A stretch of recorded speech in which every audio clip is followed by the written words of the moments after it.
My guest today is a talented actress and producer. You know her from shows like Edgemont, Beauty and the Beast, Burden of Truth, and of course, look, I'm sitting in among Superman stuff. It's Smallville, where she brought Lana Lang to life. A big welcome to Kristin Kreuk. Kristin, welcome to the show.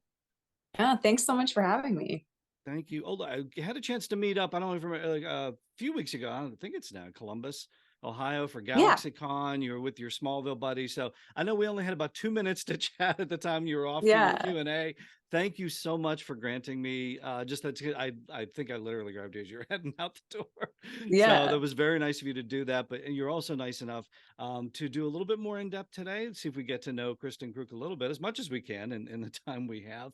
I do know you mentioned, like, right before we got on the mic here, you're engrossed in a book, right? You do a lot of reading. I do. I especially because like when I'm at home, it's like my favorite thing to do. But I'm reading a book that came out last year. It was quite lauded. It's called Trust by Hernan Diaz, and I'm like about halfway through, and it's this really interesting book that explores this like one kind of JP Morgan-esque character, from various perspectives, and we kind of see how stories and narratives are told, and it also looks at like the financial system in the United States. It's really, really interesting. Okay, now I know you've been a reader since you were little, growing up in Vancouver, right? Yeah. Now you're actress, but you're also producer. You have your own production company. So are you reading with a mind of, I want to enjoy this as a fan, I really love this story, or are you now reading things with the mind of, I can produce this. I want this as an 8-part series on Netflix, or this is for over here. How does that work Yeah, I now? mean, And there's have you stumbled upon something that you really want to do right now? yeah, there's a book series that I'm interested in right now. It's kind of tough. So like the book world is interesting because the big bestsellers kind of get optioned way ahead of time. And by massive companies with a lot of money. And so for us, like smaller peeps, it takes like digging and finding stuff that, not everybody has read and not everyone's aware of. But I definitely read for my own interest and for pleasure, and for learning before I read for producing. Although I think that reading helps on a production level because of storytelling, Right. not just in regard to like finding content that you can option. Have you had a character in a book that you went, oh, I think a Kristin Kreuk producer can do this, and I think Kristin Kreuk actress should do this. I'm thinking I'm going to hire her. Is there a Yeah, it's character that you're dying to play right now? that's so funny. I mean, normally I don't look at myself as an actor in books. But there is a character, I think she's a little too young for me. But they're in this one book series that I'm looking at. There is a character that I'm loosely interested in. Yeah, yeah. Okay, you don't want to spoil it yet. So No, okay, I okay, don't want to say it because I don't yeah, I don't want to I get it. Nope, optioning such a tentative thing.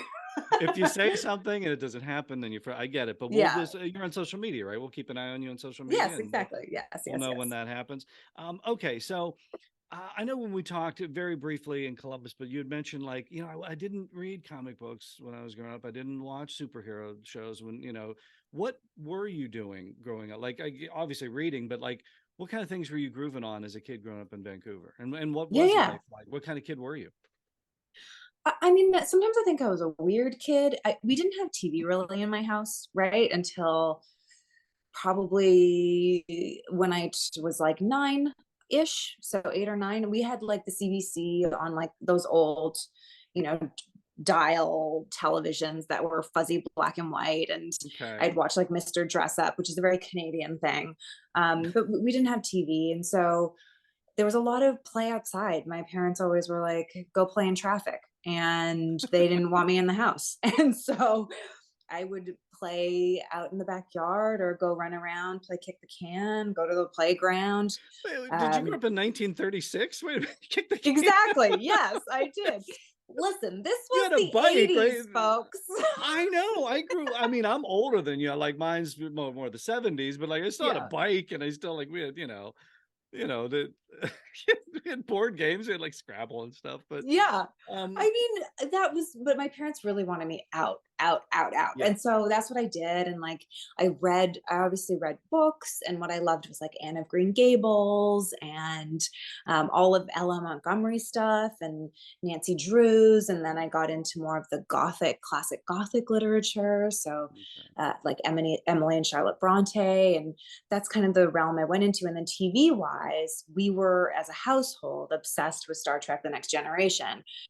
And so Oh, okay. that's what I watched on TV the most when I was a young person, until I was older, and there was like a Okay. lot of the usual stuff of the 90s, like Friends and that kind of But gag. you hadn't seen like the original series, Star Trek or anything like that. This is all new to you, right? At that point. Yeah, my dad grew up on the original series, I think. Yeah, but he introduced you to Next Gen, like you were Next Gen. That was your Exactly. first. Yeah, okay. Did you go back and just start binging all the Shatner and Nimoy Well, we stuff? Or... watched some of the original, but I think, when you're like that age, and stuff from the previous like decade or 2 decades before always looks so old. Yeah. Oh, people doing that with Smallville now? If you like you said, Yeah, exactly. wow, Exactly. that's You're the like, what special is effects this? look. This feels incredibly dated. And I think it was sort of like that. But the sensibility, like I loved like Jean-Luc Picard as a character, and I loved that world. And so, we'd eat apple pie after dinner and watch Star Trek. Wow, this seems like just so Midwestern, almost Smallvilleian. Like Yeah. was that the type of upbringing you had, pretty much? Uh, I don't know. I certainly didn't have what I would imagine to be a very Midwestern, based on my very, very loose understanding of what that would be like. Yeah, But it apple was pie and Star definitely Trek. like, It's pretty much yeah, apple. yeah. I don't know. I guess it was just, I had a nice kind of life where I didn't have to be exposed. Like, I think young people now have so much exposure to the world. I wasn't as exposed to the world. Whatever newspapers came into the house, like I was like a weird kid, like even as a teenager, as a young teenager, 13, I didn't have like movie posters on my walls or boys. It was like, yeah, I didn't have that. I had like trees that I loved from magazines that I got, like Owl Okay. magazine or National Geographic, and I'd have like pictures of forests in my like, it was just I feel like I got a chance to grow up very connected to the like physical reality that surrounded me, as opposed to all of the like cultural content, which made me weird and isolated, but it also was really lovely, I think, for my youth. No, I think that plays into it too, because I know you don't do a ton of interviews. I know you like your privacy, and I'm wondering if maybe that upbringing almost sort of insulated you from the Hollywood life. Or I know you shot a lot of this in Vancouver and in Yeah. Toronto and different things like that. But almost like you seem to like separate that world where many people can't, where they just sort of Yeah. get all involved in the Hollywood. So it seems like it's almost insulated you from that in a I good think way. so. Yeah, I hope so. I mean, I really struggled with the whole Hollywood aspect of what my job entailed once I got into it, and it never felt like real. It never felt genuine or true, and I really struggled with that as like an 18, 19, 20, 21 year old. Like I was really grappling with what the job I was doing meant, and my place in the world. I want to tap into that in a minute, but just back up one step. So, Yeah. what stage roles in high school? Like, what triggered the acting bug then? Because you went right, like literally right into it. You didn't have to like go anywhere Yeah. else. It was like right from there. I think almost to Edgemont, Yeah. pretty soon right after that.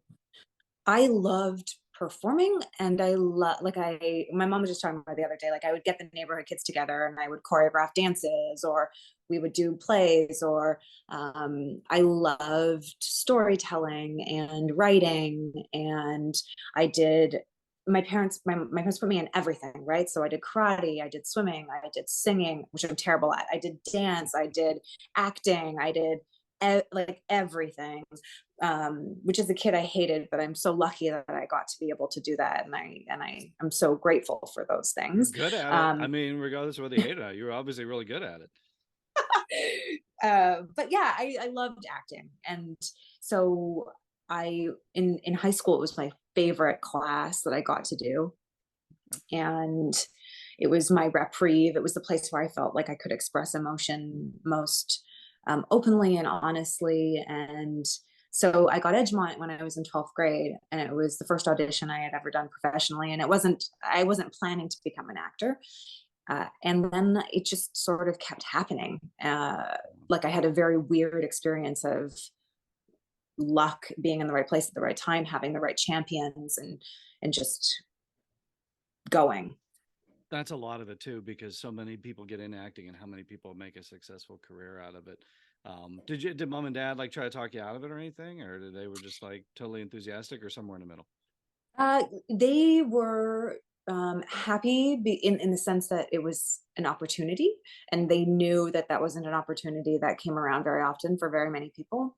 However, my family, like me, they're a little more private, I guess, and so having my life be so open, I think, was really hard for them to grapple with, like, wow, like, and understand my choice, like, why am I doing why am I doing Right. this? Because And they're not in show business. They're like oh what is it, gosh, no, no, no, landscapers no. or something? Did I read that right? Yeah, they're landscape architects. Yeah, Yeah, yeah, yeah. So yeah, okay, yeah, but I mean supportive, so that's cool. I mean that was good. yeah, Wasn't like it didn't tell you no. absolutely. Were you doing Edgemont and Smallville like almost like at the same time at some I point? was doing them at the same time because I was working on Edgemont when I got Smallville. And so the CBC and the producers of Edgemont made a deal with, Warner Brothers and the producers of I bet they Smallville, did. yeah, whereby I could do both. And it just meant that I worked weekends. I believe that was how it was. I worked weekends on Edgemont, and I worked during the week on Smallville. And I did that, I believe, for three seasons of Smallville. Yeah. Yeah, I think so. So that was like, yeah, and of course they're like, we're tapped into the Superman market. Of course we're gonna play that up. You know, they'd be silly not to, but that had to just be. Was it strenuous or was it fun for you? I guess kid, you got the energy at that point, right? Yeah, I say, like, now I would never want to do that, but back then it was fine. I was tired, but I didn't know any different. I had literally no idea that it was strange or bizarre, that it was long hours, or that, that it was abnormal. Probably better that way. I mean, they probably Yeah. just didn't know any different. This is how things are, and you just go for it. I want to talk about. Let's get into Smallville. I want to talk about your association with the show now, as opposed to like back then, because I'm guessing too.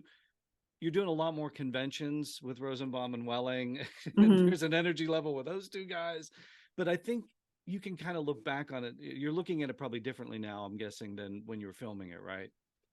Yeah, I think when I was filming it, I was so close to it, obviously, and it was something that that was in process and in progress, and it was just, it's now it's distant. It's a thing that happened in my past so long ago, and I'm an adult who can reflect on that experience, having had so many more experiences in this business, and it becomes something that feels it feels like a thing that I did and a part of my life, but it doesn't feel like it's the majority of my life, if that makes any sense. So it's Yeah, really fun to revisit it as opposed to be in it. but because I know at the time you guys were working so hard, especially Welling. I mean, he was just Oh like God, he worked so nonstop. hard. Yeah, he was constantly working. So it was like if he didn't show up at Comic Con, yeah, he's probably working, right? So at the time, I think you guys were so immersed in. I think even Rosenbaum has said this on Talkville, where I don't think he watched the show or didn't at least watch much of it at the time. Did you watch it at the time? Can you watch yourself working? I remember watching a few episodes, but back then especially, like, I was at that point where what might, that saying, your taste is, far more like superior to your abilities, and that's where I was at.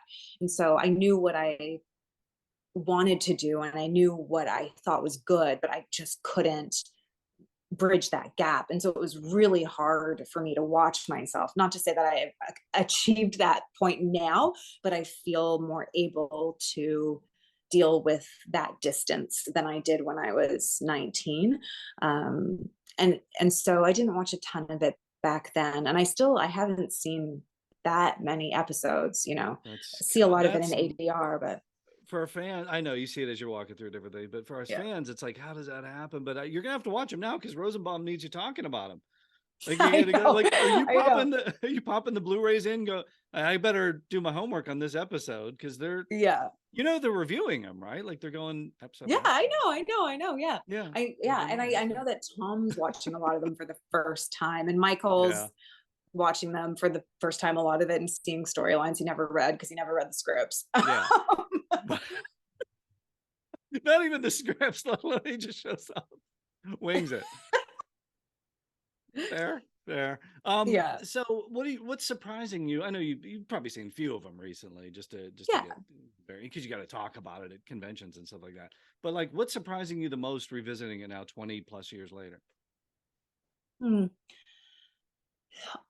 I think probably the first thing that comes to mind is that I think it's still resonant now. Not that like that much time has passed, but it's still resonant. There are things that are dated already, I think, especially with regards to the female characters on the show.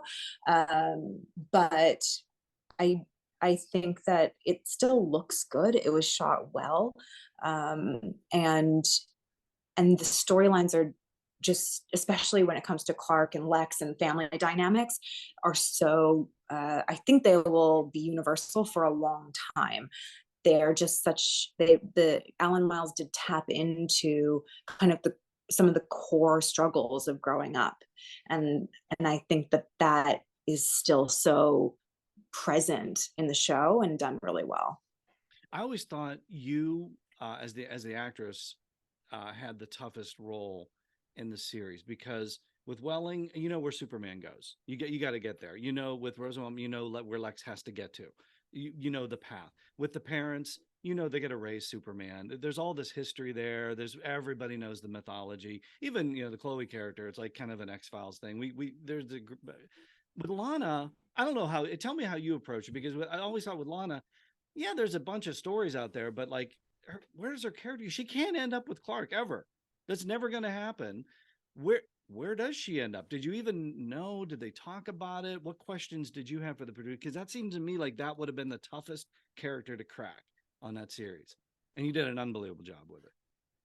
Well, thank you. I mean, I don't think that I had as it wasn't me. The actor only has like this much to do with how that goes. I don't know that I thought about it.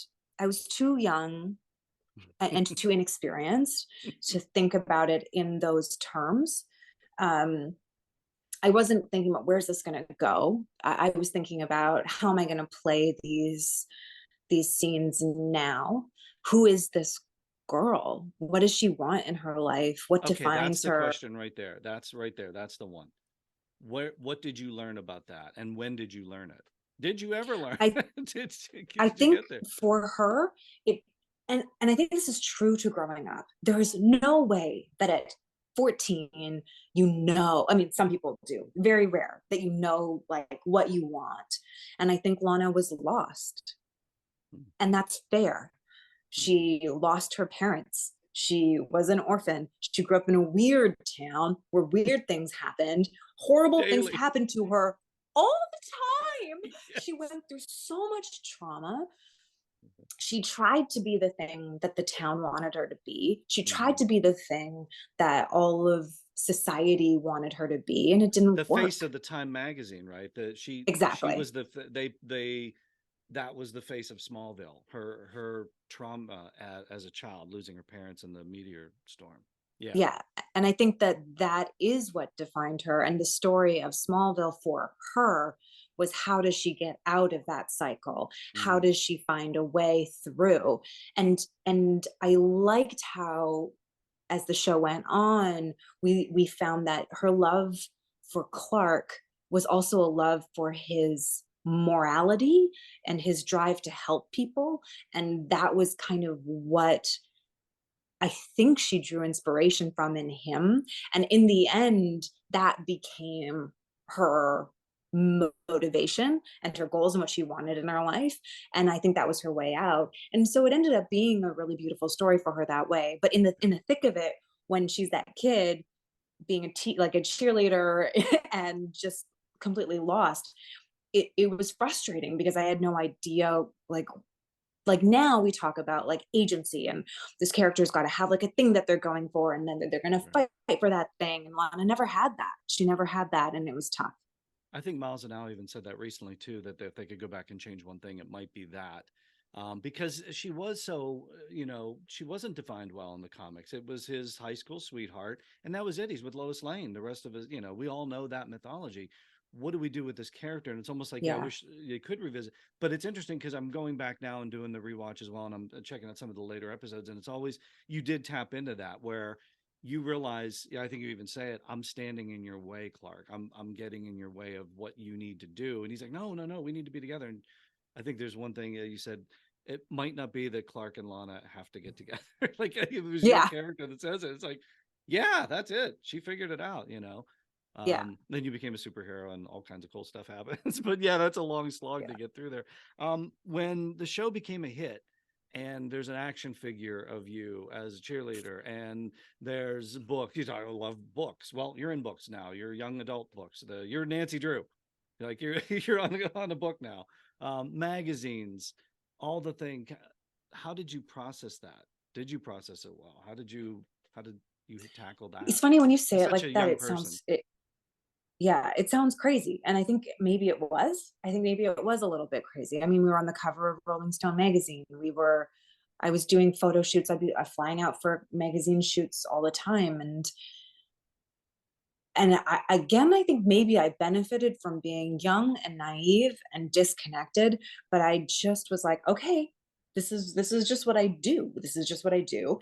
And being at home helped, I got to be at home, but it was definitely a strange part of my life. It feels so bizarre to think about.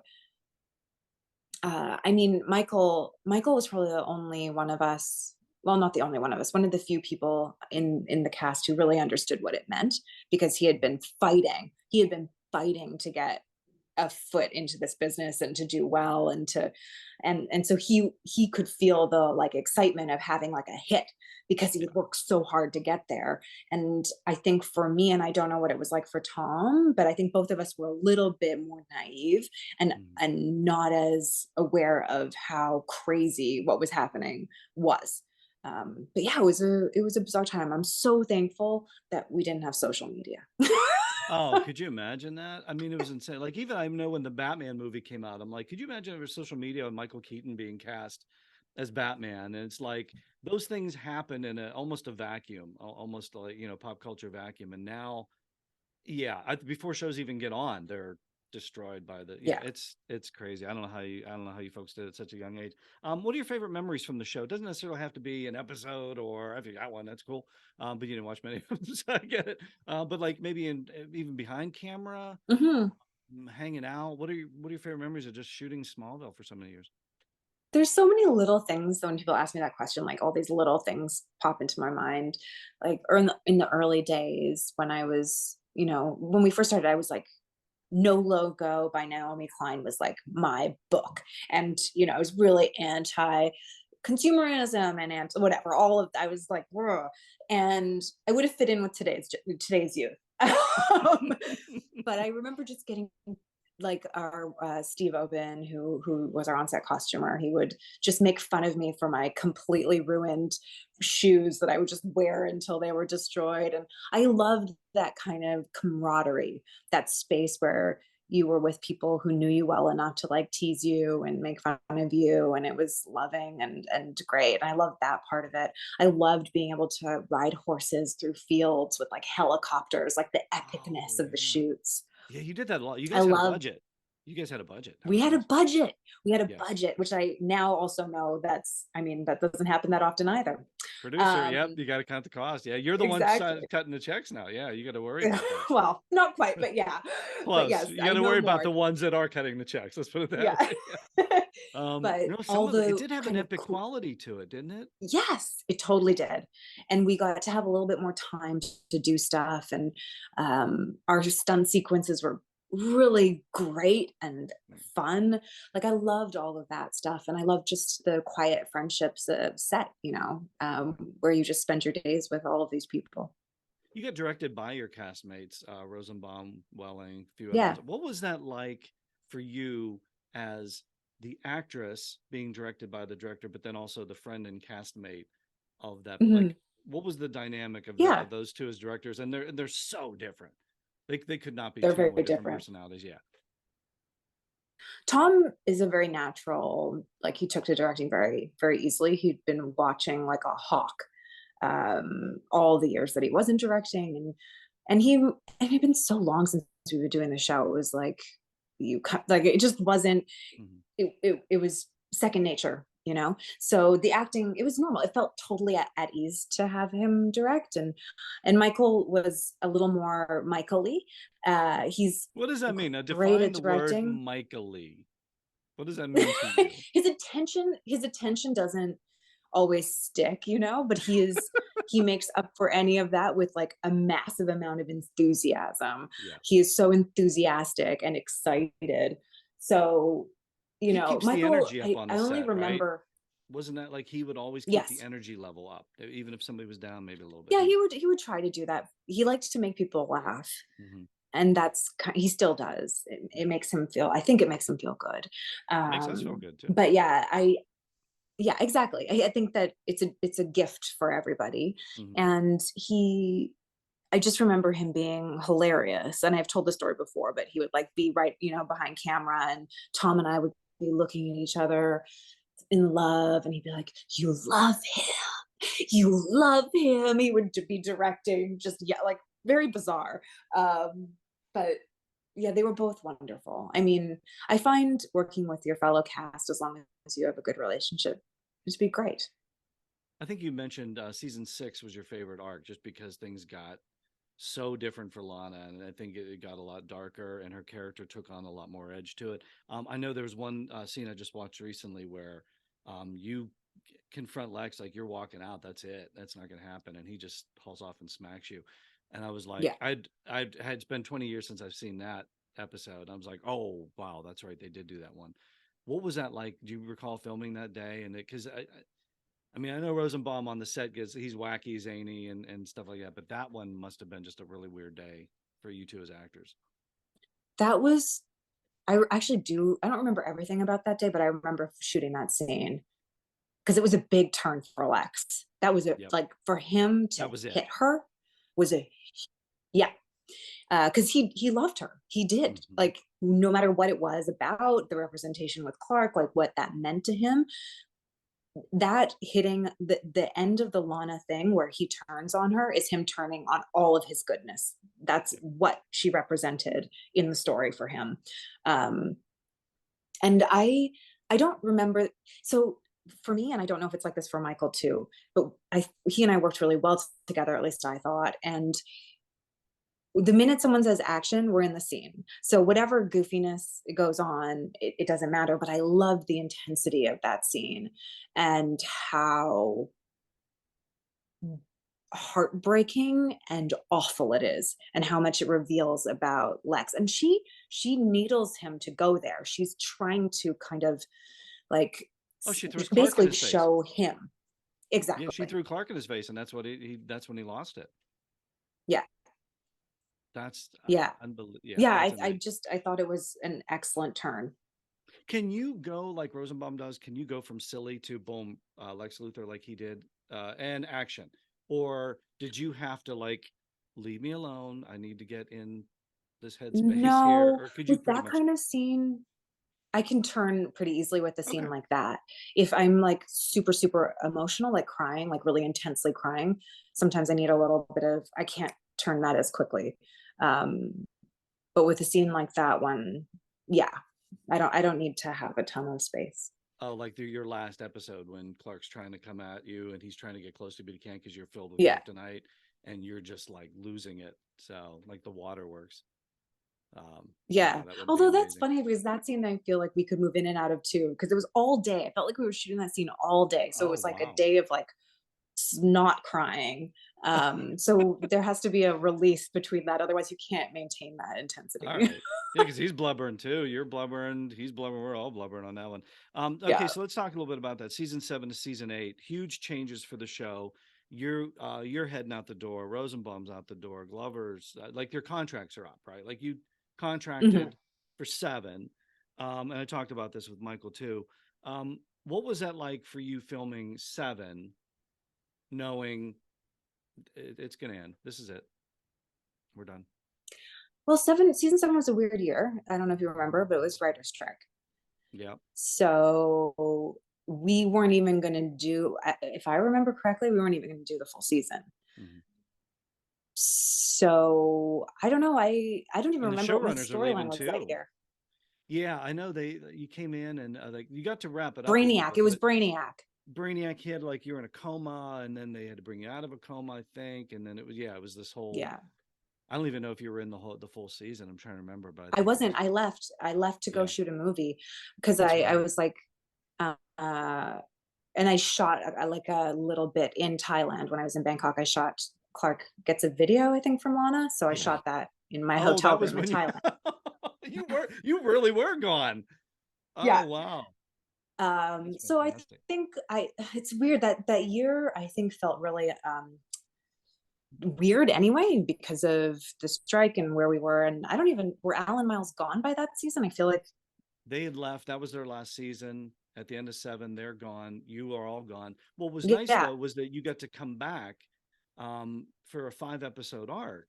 So had you talked Yeah. about that during seven? Like, I'm done here, but I'll do this just to give a I little closure, think or we was might that have sort of an talked about afterthought? it.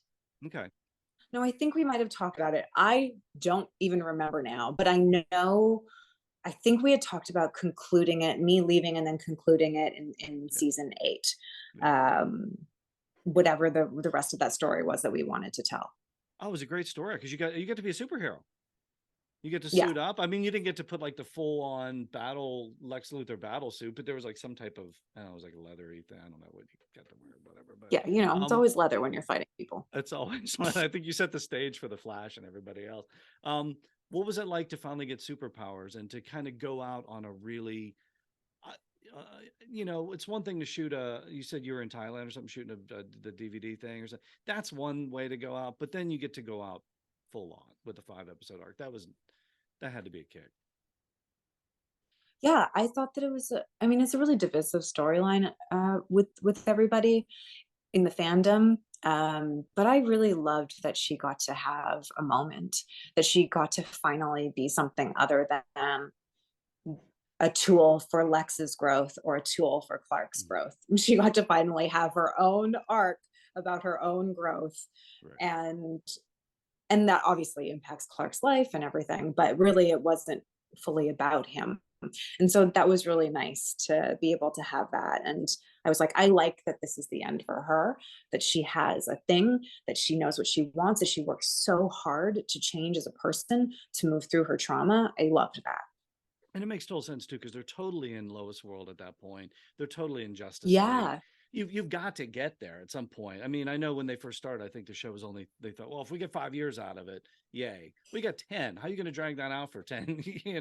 At some No. point he's got to fly or do something.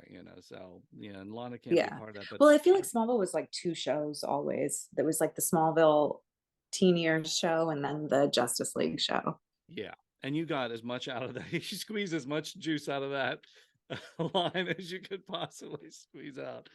Nice way to go out. I don't know if this is an accurate quote, but you said sometimes I love acting, but then sometimes I think it's too much for me, and I don't know if it's something that I could do for the rest of my life. Okay, what do you want to do with the rest of your life? What do you want to be when you grow up? I mean, that's an interesting question. I think I answered that so long ago, and I remember it just as a quote, but I don't remember the context of what I was talking about. But I love stories. I love storytelling. So when it comes to producing, it's not the money side of producing that interests me. It's creating and crafting story. And I've always loved that about acting too. Acting's a lot more narrow because you have to go so deeply into an individual, whereas with creative producing anyway, you kind of go out and you can see this whole kind of lay of the land. So I mean, I think I want to stay in the land of storytelling. That said, I loved going to school and I am considering pursuing a master's degree. I wanted to ask you about that. For people that don't know, you went back and you got your bachelor's degree. So Yeah, check that box off. You'd mentioned you wanted to go after your master's. Is that you're doing that? I'm not 100% sure yet. I have to kind Okay. of narrow down. It's funny, I was on a plane with Sean Astin coming back from a convention, and basically, because he's getting his master's degree right now, Okay. and he was like trying to All you help me. child actors are going back. Yeah, Doing this, exactly. but yeah, He okay. was trying to help me figure out like what, like narrow down on Yeah. what specifically I'd want to pursue. So that's kind of where I'm at, is I'm in an open space where I'm like working on producing a few projects, so in development on some things and attached as an actor to like one of those things. But I am also kind of trying to open up space in my life so that I can get a sense of where I want to focus in the next, however many decades I want to focus on something else in.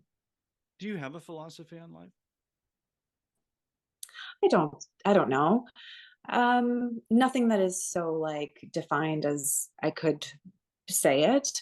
I think that there are, obviously, like I'm really bad at taking um like big kind of ideas and narrowing them down into small chunks.